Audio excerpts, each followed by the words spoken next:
मित्रों, आप सभी ने देखा कि आज महाराष्ट्र नगर निगम में भारतीय जनता पार्टी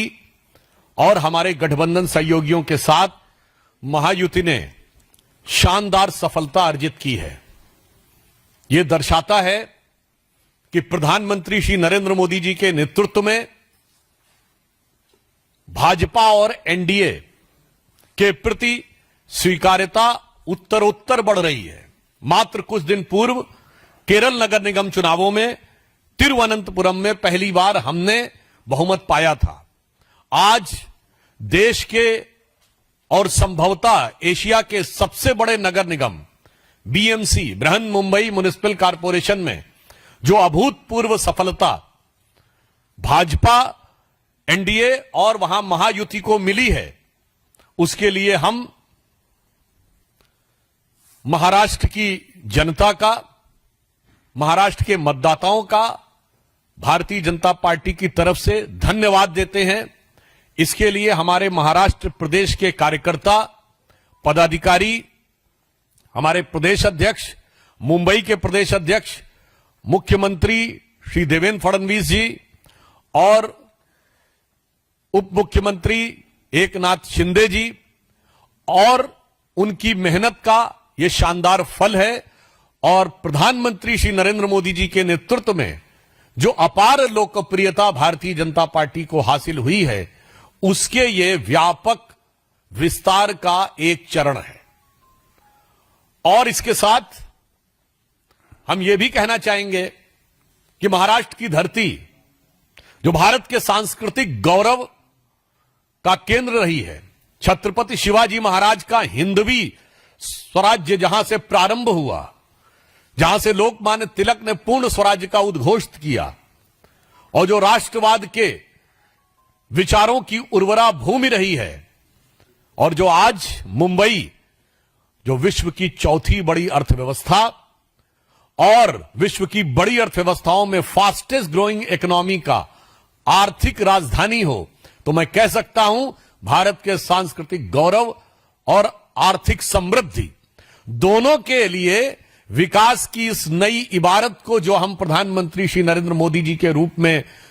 लिख रहे हैं, उसके ऊपर महाराष्ट्र की जनता ने मुहर लगाई है। मुंबई में हमारी यह शानदार जीत और नगर पालिकाओं में हमारी यह शानदार जीत दर्शाती है कि युवा पीढ़ी ने भी बड़े उत्साह के साथ भाजपा और महायुति का पुरजोर समर्थन किया है। हम इसके द्वारा कह सकते हैं कि जेन जी ने यह वीबी के पक्ष में मतदान दिया है। वीबी मतलब विकसित भारत। विकसित भारत के जिस मार्ग पर भारत आगे बढ़ रहा है प्रधानमंत्री जी के नेतृत्व में, और श्री देवेंद्र फडणवीस जी महाराष्ट्र में उसका नेतृत्व कर रहे हैं, मुझे लगता है कि जेन जी ने उस दिशा में हमें पुरजोर समर्थन देकर और शक्ति प्रदान की है। आपने देखा कि पहले बिहार में हमें सफलता मिली, उसके बाद केरल में सफलता मिली, अब महाराष्ट्र के नगर निगम में यह अभूतपूर्व सफलता निश्चित रूप से देश के भविष्य के लिए एक बहुत शुभ संकेत है, सकारात्मक संकेत है। और इसके साथ साथ नकारात्मक राजनीति करने वालों को महाराष्ट्र की जनता ने एक करारा जवाब दिया है। ये लोग, इस चुनाव का एक और निष्कर्ष है कि मैं विपक्ष से पूछना चाहता हूं कि इंडी गठबंधन का अस्तित्व अब है या नहीं है, क्योंकि 2024 के बाद के चुनावों में दिल्ली विधानसभा में आम आदमी पार्टी कांग्रेस का गठबंधन टूट गया, केरल में कम्युनिस्ट पार्टी और कांग्रेस अलग अलग लड़े, महाराष्ट्र नगर निगम में उद्धव बाला साहब ठाकरे, शिवसेना, उबाटा और कांग्रेस अलग हो गए, और बंगाल के आने वाले चुनावों में कोई संभावना नहीं दिख रही है कि तृणमूल कांग्रेस और कांग्रेस मिलकर लड़ेंगे। अर्थात इंडी गठबंधन का किला बिल्कुल तार तार होता नजर आ रहा है। कि बेनकाब चेहरे हैं और दाग बड़े गहरे हैं। यह इंडी गठबंधन में दिखाई पड़ रहा है। और टूटता तिलिस्म आज सच से भय खाता हूं,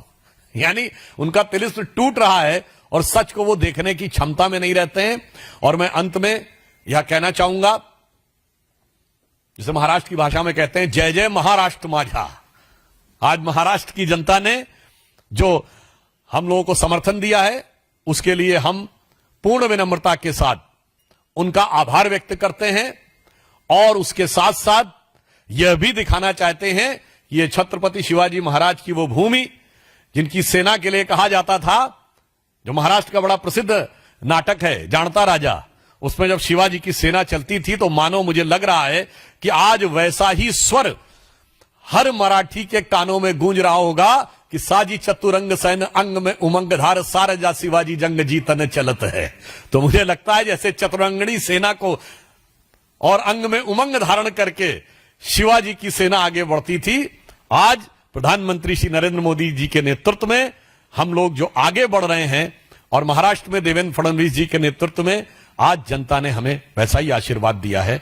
देखिए, जो अपने गठबंधन सहयोगियों को साथ में नहीं रख पाए और वो उनसे कट के छट के अलग हो गए, वो दूसरों पे क्या आरोप लगा रहे हैं। आज वास्तविकता यह है कि एक भी राज्य का चुनाव और एक भी नगर निगम का चुनाव 2024 के बाद जो हुआ है, उसमें तथाकथित इंडी गठबंधन, जिसके विषय में तरुण सिंह जी ने कहा कि इंडी गठबंधन आपस में एक दूसरे से प्रेम नहीं रख पाया, पाकिस्तान से प्रेम दिखता रहा। तो जो कुछ कह रहे हैं संजय राउत जी, मुझे लगता है शिवसेना उबाटा को, जो श्रद्धेय बाला साहब ठाकरे जी की विरासत का होने का दावा करती थी, उसे इंट्रोस्पेक्शन की जरूरत है कि नाम का दावा करने से आपके कामों पर जनता यकीन नहीं करती। कहां बाला साहब ठाकरे जी प्रखर हिंदुत्व के प्रतीक थे, हिंदू हृदय सम्राट थे, और आज शिवसेना उबाटा उस गठबंधन में है जिसमें मुस्लिम लीग भी शामिल है, जिसमें आतंकवादियों का महिमा मंडन किया जाता है। आज यदि शिवसेना उस गठबंधन में खड़ी है जहां अफजल हालात का मारा है, जहां याकूब मेनन की जुडिशियल किलिंग हुई है, जहां ओसामा को जी कहने वाले, हाफिज को साहब कहने वाले, बुरहान वानी को भटका हुआ नौजवान कहने वाले,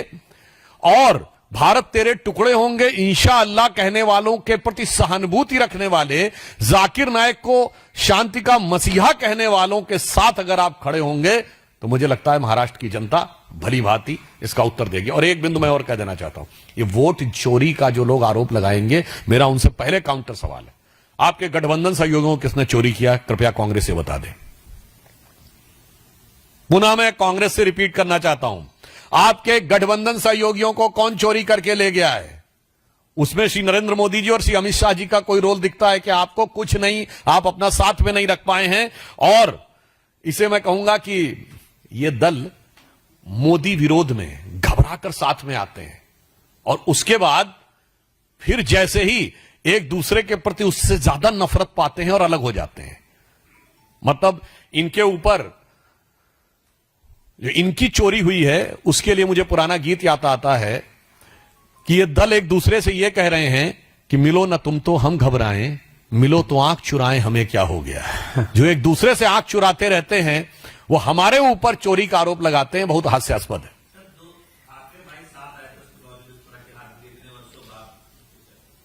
मुझे लगता है कि मैंने पुनः स्पष्ट किया कि श्रद्धेय बाला साहब ठाकरे जी के समय में शिवसेना एक सैद्धांतिक पार्टी होती थी। अब आप कल्पना करिए, बाला साहब ठाकरे जी ने कहा था 6 दिसंबर 1992 को रात 10:45 पे बीबीसी की हिंदी सेवा पे उनका इंटरव्यू था, जब उनसे यह पूछा गया कि आप पे यह आरोप है कि आपके शिव सैनिकों ने तथा कथित बाबरी मस्जिद गिराई, क्योंकि हमेशा कोर्ट ने उसको विवादित ढांचा कहा था, तो उन्होंने कहा था यदि यह आरोप है तो मुझे इस पे गर्व है। और आज उनके साथ खड़े हैं जो मुर्शिदाबाद में बाबरी मस्जिद बनवा रहे हैं। मुझे लगता है महाराष्ट्र की राष्ट्रवादी जनता की आंखों में इतनी धूल नहीं झोंकी जा सकती। इस पराजय के बाद भी मैं पूछना चाहता हूं श्री उद्धव ठाकरे जी से और संजय राउत जी से कि मुर्शिदाबाद में बनने वाली बाबरी मस्जिद के पक्ष में आप हैं या नहीं।